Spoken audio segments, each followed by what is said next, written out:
नमस्कार दोस्तों, Bagda publication online classes के यूट्यूब चैनल पर आपका हार्दिक स्वागत है। दोस्तों, आज तक अपने लोकोक्ति और मुहावरे की रटने विद्या की है। मुहावरों को और लोकोक्ति को आपने रटा है और कुछ नहीं, केवल आज अपन इस वीडियो में मुहावरे और लोकोक्ति में क्या अंतर होता है उसका तुलनात्मक अध्ययन करेंगे। दोस्तों, मुहावरे का दूसरा नाम है वाग्धारा। वाग्धारा क्या होती है? इसका संधि विच्छेद होता है वाग प्लस धारा। वाग प्लस धारा। वाग का अर्थ होता है वाणी।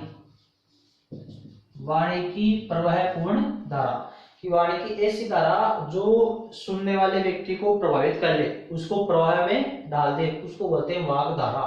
तो मुहावरे का दूसरा नाम है वाग्धारा। तो आज मुहावरे और लोकोक्ति में अपन तुलनात्मक अध्ययन करेंगे। अब है दोस्तों, मुहावरा किसे कहते हैं और लोकोक्ति किसे कहते हैं? मुहावरा और लोकोक्ति कहते किसे? सामान्य अर्थ। मुहावरा किसे कहते हैं? सामान्य अर्थ का बोध न कराकर, सामान्य अर्थ का बोध न कराकर कुछ विशिष्ट, सामान्य अर्थ का बोध न कराकर कुछ विशिष्ट या विलक्षण अर्थ का बोध कराने वाले पदबंध को मुहावरा या वाग्धारा कहते हैं। दोस्तों, दोबारा सुना, मुहावरे की परिभाषा है कि सामान्य अर्थ का बोध न कराकर विशिष्ट या विलक्षण अर्थ का बोध कराने वाले पदबंध को मुहावरा या वाग्धारा कहते हैं। यह तो है मुहावरे की परिभाषा। अब है लोकोक्ति किसे कहते हैं? लोकोक्ति किसे कहते हैं? प्राचीन काल से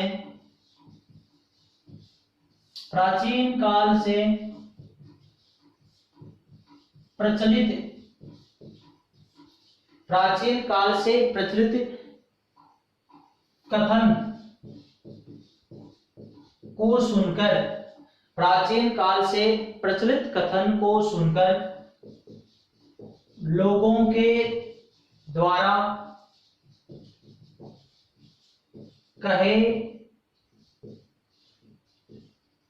गए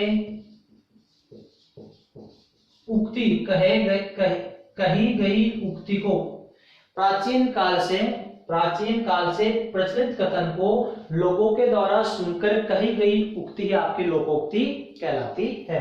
कि जैसे मान लो कोई कथन है, प्राचीन काल से, प्राचीन समय से चल रहा है, लोगों ने उसको सुन लिया और उसी उक्ति को बार बार पुनरावृत्ति माध्यम से आगे बढ़ रही परंपरा के आधार पर वो आपकी लोकोक्ति कहलाती है। प्राचीन काल से प्रचलित कथन को लोगों के द्वारा कही गई उक्ति आपकी लोकोक्ति कहलाती है। अब दोस्तों, लोकोक्ति का संधि विच्छेद होगा से लोक प्लस उक्ति। लोक प्लस उक्ति। लोक यानी संसार में या लोगों के द्वारा, उक्त यानी कथन, कि लोगों के द्वारा कहा गया कथन, लोगों के द्वारा कहा गया कथन, कि प्राचीन काल से प्रचलित कथन को लोगों के द्वारा सुनकर, जो लोग उसको सुनते हैं और लोगों के द्वारा सुनने के बाद में जो प्रचलित उक्ति है वही आपकी लोकोक्ति कहलाती है। अब दोस्तों, मुहावरे और लोकोक्ति में जो तुलनात्मक विशेष तथ्य हैं, दोनों में अंतर क्या होता है, ये अब आपके सामने प्रस्तुत हो रहा है। लोकोक्ति एक क्या है चीज है? तत्सम शब्दावली का रूप है। लोकोक्ति तत्सम शब्दावली का रूप है, जबकि मुहावरा अरबी भाषा का शब्द है। मुहावरा कौन सी भाषा का शब्द है? मुहावरा अरबी भाषा का शब्द है और लोकोक्ति तत्सम शब्दावली का रूप है। यह तत्सम शब्द है लोक प्लस उक्ति। लोक प्लस उक्ति। तत्सम शब्द कौन से होते हैं? संस्कृत वाले। कौन से होते हैं? संस्कृत वाले। तो लोकोक्ति एक तत्सम शब्दावली का रूप है और मुहावरा एक अरबी भाषा का शब्द है। दूसरा अंतर दोनों में यह है कि मुहावरे का अर्थ होता है बातचीत। मुहावरे का अर्थ होता है बातचीत और लोकोक्ति का अर्थ होता है लोक में प्रचलित कथन। लोक में प्रचलित कथन। फिर होता है तीसरा अंतर है, मुहावरा एक वाक्यांश है। दोस्तों मुहावरा पूर्ण वाक्य नहीं होता है, वाक्यांश होता है, वाक्य का अंश। जबकि लोकोक्ति एक पूर्ण वाक्य का बोध कराती है। लोकोक्ति क्या कराती है?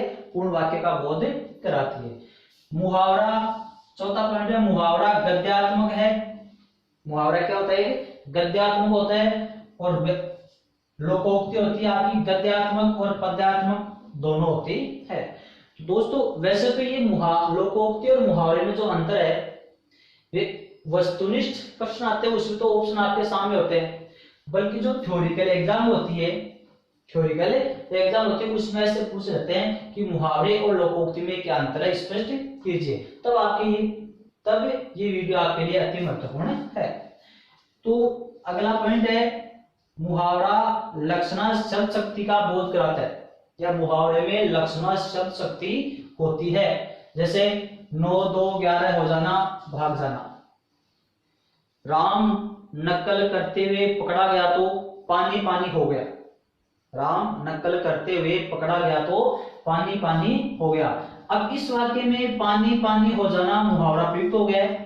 पानी पानी हो जाना मुहावरा प्रयुक्त हो गया है, क्योंकि पानी पानी हो जाना उस राम के लक्षण बता रहा है। राम के लक्षण बता रहा है। कैसे? पानी पानी हो जाना मतलब लज्जित हो गया। तो राम नकल करते हुए पकड़ा गया तो वह लज्जित हो गया। तो मुहावरा कहते किसे हैं कि किसी भी कथन का साधारण अर्थ या सामान्य अर्थ का बोध न कराकर कुछ विशिष्ट या विलक्षण अर्थ का बोध कराते हैं, वही आपका मुहावरा कहलाता है। तो मुहावरे में लक्षणा शब्द शक्ति होती है, जबकि लोकोक्ति में व्यंजना शब्द शक्ति का प्रयोग किया जाता है। जो जितनी भी लोकोक्तियां होती है उनमें व्यंजना शब्द शक्ति होती है।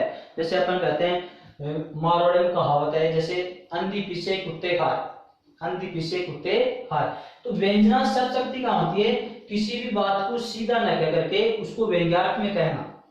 किसी भी बात को सीधा न कहकर उसको व्यंग्यार्थ में कहना है, आपकी व्यंजना शब्द शक्ति कहलाती है। तो ये कथन अपन क्यों कहते हैं कि अंधी पीछे कुत्ते खाए? तो इसी बात को अपन व्यंग्यार्थ में क्या कह रहे हैं कि किसी भी वस्तु का अनावश्यक, किसी भी वस्तु को व्यर्थ में नष्ट करना, उसका सदुपयोग न करके दुरुपयोग करना। तो लोकोक्ति में होती है व्यंजना शब्द शक्ति और मुहावरे में होती है लक्षणा शब्द शक्ति। अगला पॉइंट आपका, मुहावरे का क्षेत्र सीमित और संकुचित होता है। मुहावरे का क्षेत्र सीमित और संकुचित होता है, जबकि लोकोक्ति का क्षेत्र व्यापक होता है। इसका लोकोक्ति का क्षेत्र व्यापक होता है। फिर अगला पॉइंट है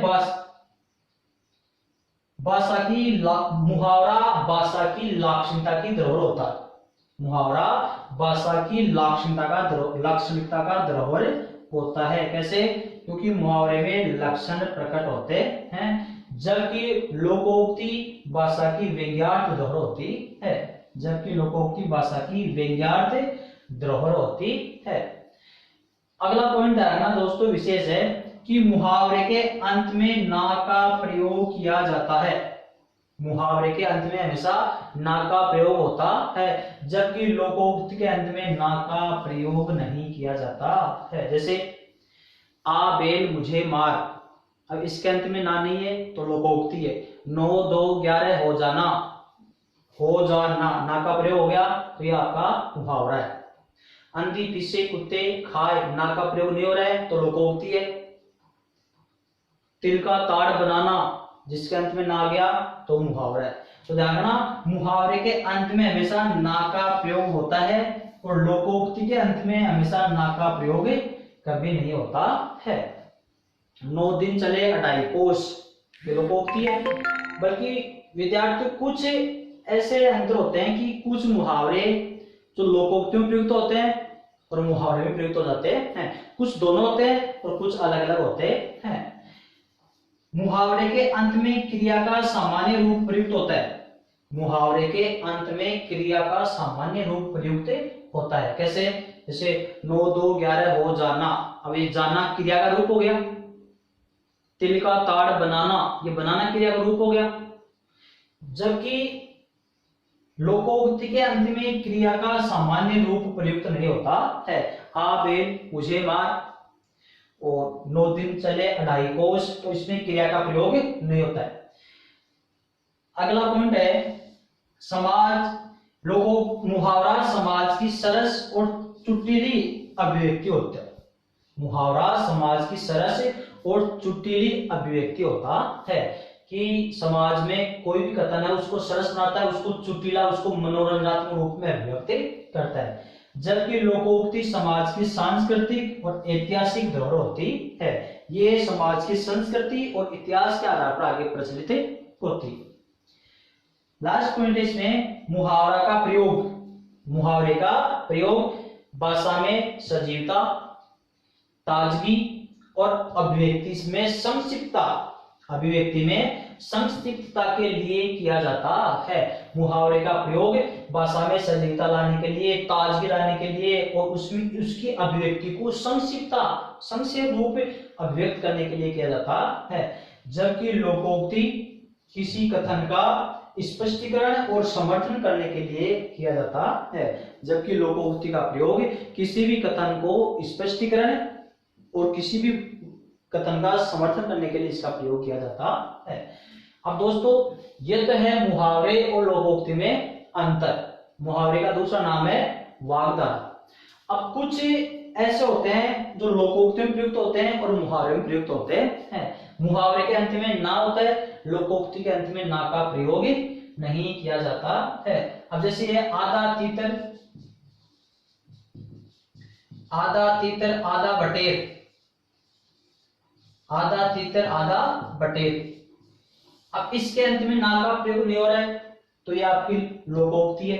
तो इसके अंत में अपन ना का प्रयोग भी कर सकते हैं, इसके अंत में अपन ना का प्रयोग भी कर सकते हैं। कैसे? आधा तीतर आधा बटेर होना, ये लो आधा तीतर आधा बटेर होना। अब ये मुहावरे में प्रयुक्त हो जाता है। तो कुछ ऐसे होते हैं जो लोकोक्ति और मुहावरे दोनों में प्रयुक्त होते हैं। वो पदबंध कुछ ही होते हैं। जैसे सब धन 22 पंसेरी, सब धन 22 पंसेरी। अब इसके अंत में ना का प्रयोग नहीं हो रहा है तो लोकोक्ति में प्रयुक्त हो रहा है।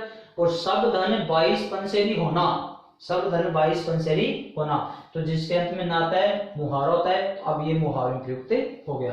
तो सब धन 22 पंसेरी होना का मतलब अर्थ होता है पदबंध का कि गुण और अवगुणों की पहचान न होना, गुणों और अवगुणों की पहचान न होना। तो विद्यार्थियों ये लोकोक्ति और मुहावरे में दोनों में अंतर है, थ्योरिकल एग्जाम के लिए अति महत्वपूर्ण है।